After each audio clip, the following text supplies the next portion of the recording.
820, Big 550, KTRS. Let's check in with Dr. Jeffrey Lowell, professor of surgery and pediatrics at Washington University Medical School. Good morning, Dr. Jeffrey Lowell. Good morning, McGraw. Good morning, Kelly. Good morning, Doc. You join us via Skype, and we've talked about this before, and that's hospital errors. And hospitals and doctors, and they've made a concentrated effort to sort of stop with the errors. Some good news, right? It's very good news. Not across the finish line yet, but I think we're at least heading in the right direction. So this is a horrible problem. Medical errors, mistakes, things that are preventable, and depending on whose numbers you read, this can have a major impact on morbidity and mortality in hospitals in the U.S. With up to 180,000 people, according to some estimates, hurt or killed by medical errors in hospitals. So why is this getting better now? Which it significantly has, with preventable error rates down from someplace between 10 and 17%. Probably a few reasons. One is we're actually focused on it. And by focus on it, I mean we're measuring it. And if you don't measure it, you can't improve it. And two is hospitals are now not being paid for some medical errors by one of their largest payers, which is the U.S. government through Medicare. So that if you acquire or develop or are affected by one of a certain category of illness which you shouldn't have, called never events, then Medicare is not going to pay the hospital for that hospitalization. Interesting. What about the lawsuits, right? If I catch something in a hospital or somebody, leaves the bandage in or cuts off the wrong leg, God forbid, and the lawsuits, has that not made the hospitals more aware and more cognizant of this and sort of acted and worked harder to sort of prevent these mistakes? I probably. But I think more just the focus on attention of, A, this is a problem, B, we have to measure it to improve it, and we have to adopt the culture of safety that several other institutions in our society have, like, for example, airlines industry. It's incredibly safe to fly on an airplane, and largely because they have such a focus on safety. Yeah. And they measure it and they report it, and they continually strive to improve it. Yeah. I think we're just finally catching up. Sorry, Doctor. What have been the biggest mistakes, though, that hospitals have been making? Well, I'm not sure how to define biggest, but some of the ones that are the most common that are no longer being paid for by Medicare, if you develop them in a hospital. One is bed sores. Two is catheter infections related to urinary catheters in the bladder.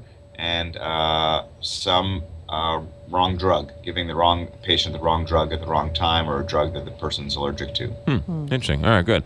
Diets, doctor, they don't work, huh? They don't work. Well, they work for a little bit, but then after a year, you're back where you started, unless you do something differently. And this has been studied to a degree by some credible people. They've studied several of the largest diets, Atkins, South Beach, Weight Watchers, and The Zone, which I wasn't familiar with. And they're pretty good at helping people lose weight for about a year. And after that, you gain the weight right back after about 2 years. But, isn't that that's kind of the joke I always make. That diet doesn't work because the minute you stop doing it, you put all the weight back on. Right? Exercise doesn't work because the minute you stop, then you put all the weight back on.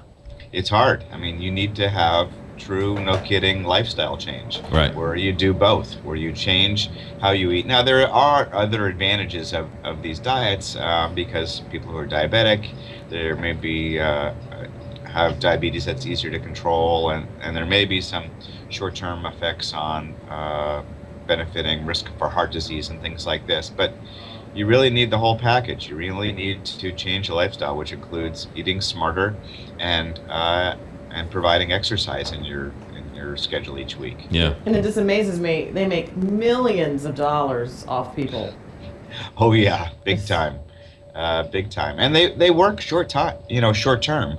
But if you said, okay, I'll pay you all the money times 5 in 5 years if I've lost all the weight that you Right. profess that the diet will, then If you maybe could, the focus would be different. if you could buy it, Oprah would be skinny. Yes, it's true. Right? I mean, she's got all the money in the world, and it's all about calories in, calories out.